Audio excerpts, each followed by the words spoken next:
There we go, America. It's your gal Susanna Quixote coming at you from 1:30 a.m. on a Thursday night. I don't care if it's actually early Friday morning. This is what it is, because I've been out Uber Eats delivering all night. Well, you know, which was my choice, as a Republican might remind me. Yeah, definitely my choice. Definitely. And, you know, a few years ago, I would have been really bitter and angry about this, because most of my delivering, not all, like tonight I actually did a courier trip to deliver like a guy's work gear, which consisted of like a hard hat, safety vest, probably something else. It was like all tucked inside the hard hat, so I didn't snoop, you know, I didn't look, but normally I would have. I'm very snoopy. But, you know, from like one side of town to the other, so the guy could like safely get to work tomorrow and do his fucking job, which is obviously in construction. But most of what I do seems to me, and I may be making up little stories in my head just to validate my own bitterness and rantiness, but, oh God, I hardly recognize Welton Street anymore. Most of it is like getting Burger King at 1 a.m. for some spoiled, stoned ass trust funders who live in a fucking high rise downtown, either, you know, in one of the fashionable areas. Either this one was a Golden Triangle, you know, low dough, low high. Rhino was right up here. I actually haven't had too many deliveries to Rhino, they're just like, oh fuck, they can barely afford water up there because they're paying for their snazzy ass apartments. You know, if mommy and daddy aren't paying for them. Me, bitter? No. Why would I mind being a Colorado native and in middle age and have my career come to this? This is what my life has come to. Delivering fast food to trust funders from out of state. Why would I be angry about that? I'm not really. I'm all peace and love these days. Because I know all of this that those guys are getting used to, have gotten used to, and are not trained or prepared for anything else but people existing to deliver them food at stupid times of the night. I know that their world is about to come crashing down, and that's due to a lot of things. You know, it's not just that I drink margaritas and hot chocolate, not at the same time, but I know things. I guess I'm a clear cognizant, or I can't really explain it. I drink hot chocolate and I know things. And I have since I was very little, and I used to attribute it to the fact that, just as me and lots of other kids who grew up in abusive homes will tell you, you just have to be extra, almost supernaturally observant of your surroundings and use all like 8 of your senses, not just all 5. Like, you will either employ those other senses that most people have starting from a very young age, or you'll probably end up dead. Yeah, hate to be morbid, Marjorie, but that's an actual fact. And so and you get, there's definitely, the intuition is just a huge part of it, because what you have to do is pick up on and be able to discern at a very young age. I'll try to sit under a street lamp, so this is better. You have to be able to discern, you know, that the bullshit that may be coming out of your parents' mouths, or your whatever, your caregivers' mouths, and oh, my phone is overheating. Boop, boop, boop, boop, boop. There we go. And,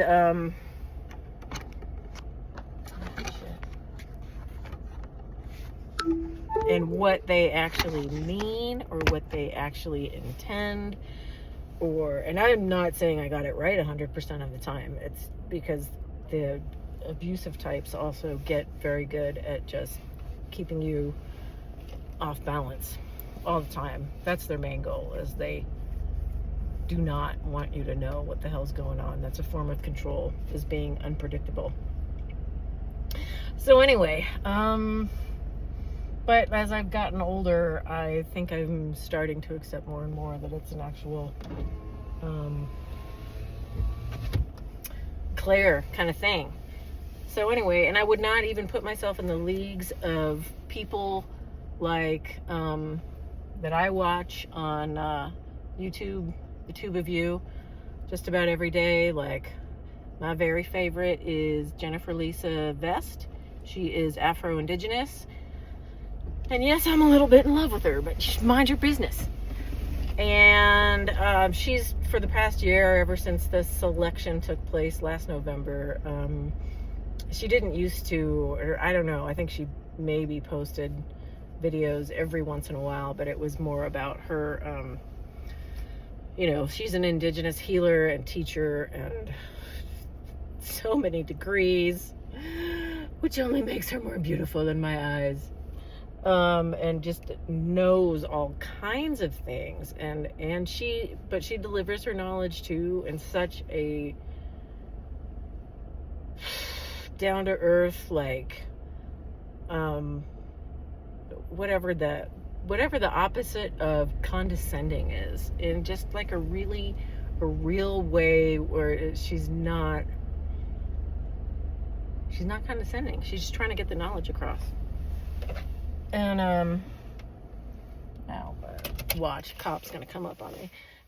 And, so anyway, Jennifer Lisa's like my favorite, but her Geoprism, and, I really like Spirituality with Sam too. Rosie's Insights. These are the people I'm listing every day who actually call themselves psychics. And yes, it took them a while to really adapt that name too, but they do. And I'm just saying, go watch them, and they're articulating stuff so much better than I am too. Just about, goddamn, everything going on, and they're not going to tell you, any of them. I don't know what people think of psychics and tarot card readers. I mean, I don't really care if you never believed in them before, but holy cow, what have I done here? But that they, you know, they're actually talking about real life, real events. We've had a few events here in America worth talking about. And I mean, they're not going to tell you how you should feel or how you should be thinking or what you should be doing or any of that. I find them so helpful for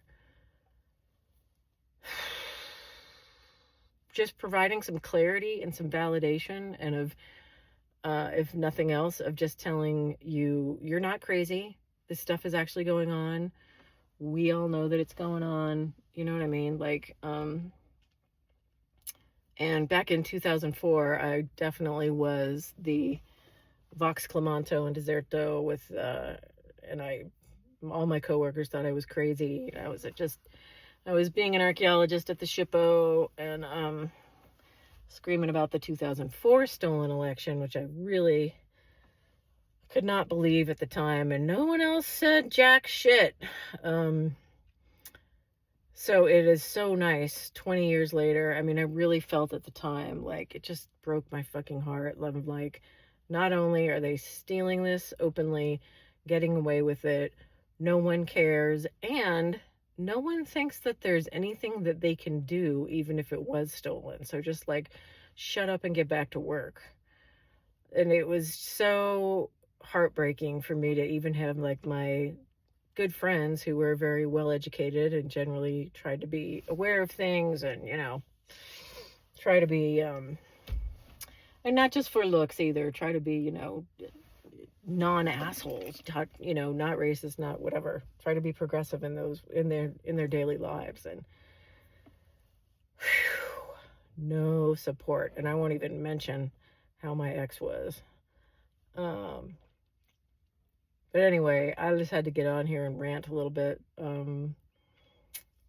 Because now I used to rant about trust funders all the time, and especially the ones who are plaguing my great home state of Colorado here.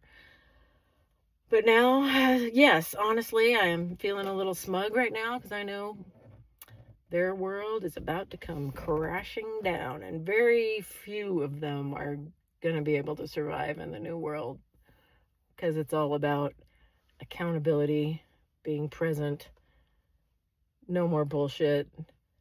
I don't know, like having actual skills,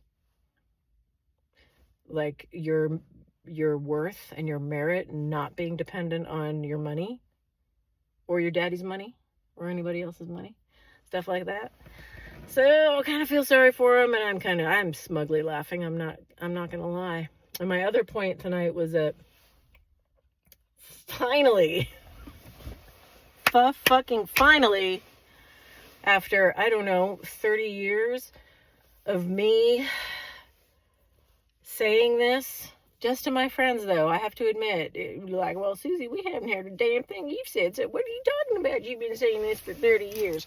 Well, shut up, first of all, and finally, you people are coming around to my very right and correct point of view, which is that, oh my God, cut the bullshit with, oh, us on the left, or the Democrats, liberals, progressives, oh, we can't be violent. The only kind of violence that is okay is in self-defense.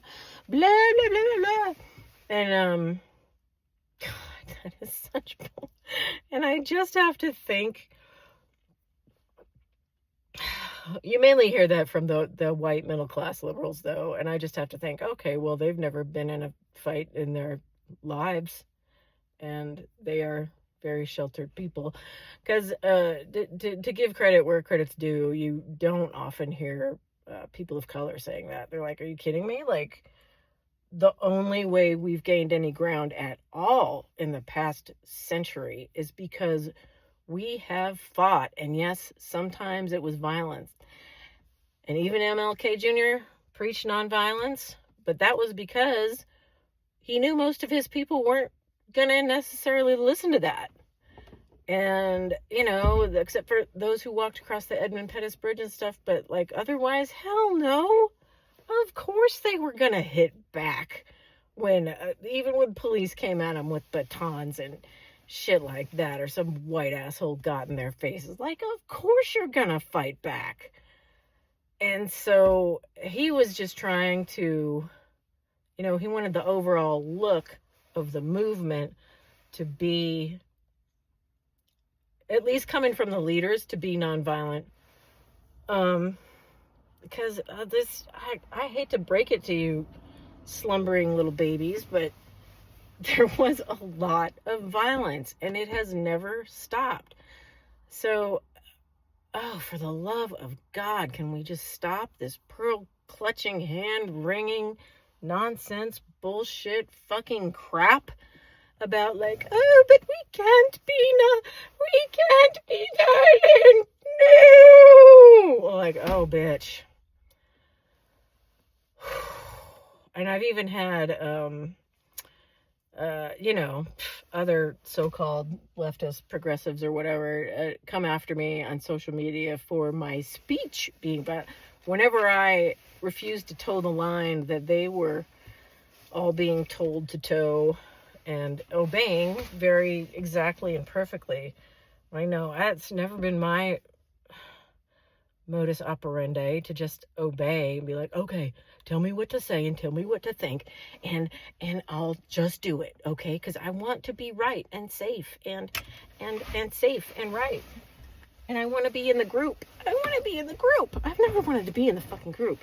So enough about me. But honestly, on the left, there has just been so much tone policing, and a lot of, anyway, people coming at me saying, your language is violent. You are being violent right now. Well, at the same time, they're not acknowledging the violence of their own speech and actions of, it's violent.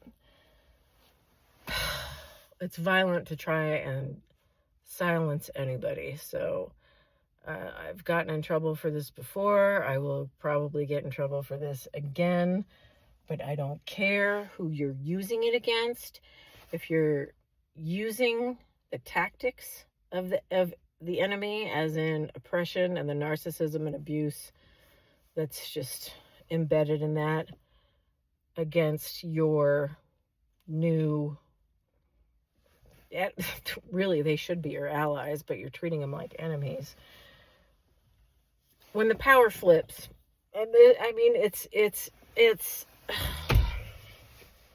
and they are, like, I'm glad the tables are turning and the power has flipped, but I guess the natural first reaction of people is going to be like, oh, cool, now we can be assholes to the people who were assholes to us for 500 years. And then me, I'm just like, 500 years? That's nothing. No, I'm not dismissing it, but like that, even your grandmother who had actually suffered would smack you upside the head for saying something like that. That is not the goal. Oh, good, now we get to be assholes to people and you can't say anything about it. And I know me and some other my fellow Gen Xers have come up against that kind of thing. I'm like, what are you talking? Because mainly it's millennials and younger people yelling at us that, like, we're not doing it right. And we should not be saying anything about how they abuse and oppress the people who, in their mind, and this is all like theoretical to them, apparently, because I don't think any of these people have ever been abused or oppressed. Because you don't come out of abuse like that. I mean, you can come out of abuse a variety of different ways. It just determined to make your life better, or depressed for the rest of your life, or just keeping your head down and like, leave me alone, I just want to live. But you do not come out of abuse as an asshole, as someone who, you're not emulating your abusers in any way. So that's how I know. And these assholes are going around saying, well, we can now because you did it. Like, this is all figurative and theoretical. And it's like, okay, if someone really did treat you that badly or piss you off that badly, go find them. Go take it up with them. Like, don't give me this shit. Do not give me this shit of like, well, you are taking the place of the person who made me mad in 7th grade because they said my hair was funny. Oh my God. Do you know how many people would be dead right now if I took out all my grudges and revenge plots and things that I've had since since ever? So many people would be dead. It's not okay. At the same time, yeah, my parents were abusive, but they were abusive in the way that, like, at least me, my brother could do whatever the fuck he wanted, but I was not ever allowed to make them look bad. So they taught me morals and ethics in the way that, like, oh, no, you can't do that. You can't do that. We can do whatever the fuck we want. You can't do that. And I did, I took it to heart as a kid. And so in kind of a backwards way, I did learn what morals and ethics were.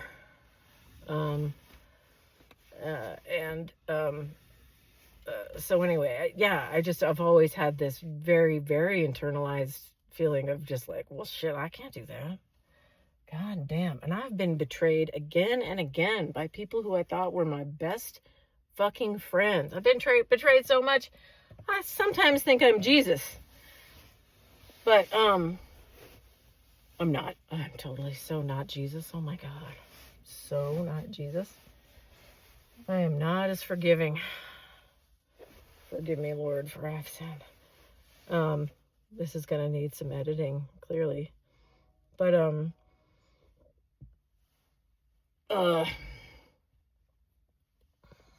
Fuck, what was I gonna say? Anyway, I know these assholes who are out there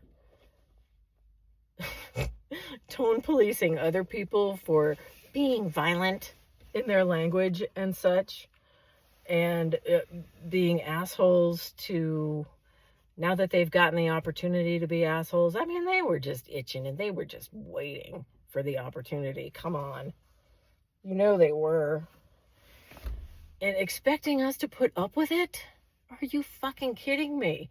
And I know I'm mixed, so I do see, plus I got Gemini all over the place. Oh my God, I'm such a Gemini.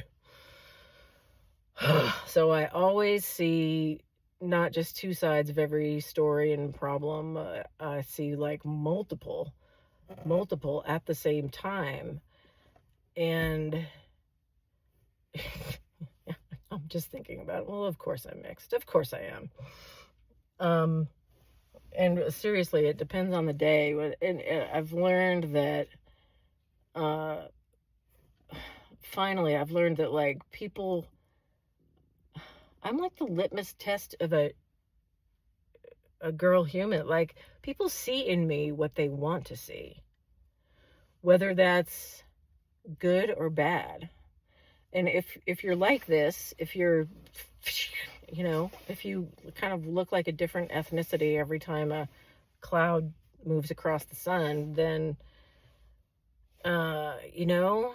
like people have always told me, oh, you have what it's like to be, you have no idea what it's like to be a minority. I think I do. I get treated like shit everywhere for no reason. And I'm like polite as polite can be, and I'm as sweet as pecan pie, and it doesn't change anything with how these people are reacting to me. So, and don't say, oh, they're just jealous of you. I think they're intimidated by me. Who knows? But yes, I have experienced it. And also, just being abused is the same thing as being oppressed. It's just a lot more personal. And it's like, when it's your family too, you have no shelter. You have nowhere to run. Except, I found shelter in my friends who were, I didn't even get it at the time, but all my friends were minorities, people of color, or just the outcasts in general, like the fat kids, the nerds, the totally awkward, the special ed kids for that matter. Those were my people. That was my only sanctuary. So I see them as my community, not my fucking parents. Jesus Christ. No. But I'm starting to understand that my parents were also just, yes and no. They were kind of like willing victims of this whole society that puts an emphasis on status and wealth and just money in general being way more important than relationships and kindness and caring and honor and integrity and responsibility and all that stuff. So anyway, I am really glad that some of you have decided to join me and start kicking ass, because this shit has got to go. All right, I'm gonna go to bed. Everybody have a good night.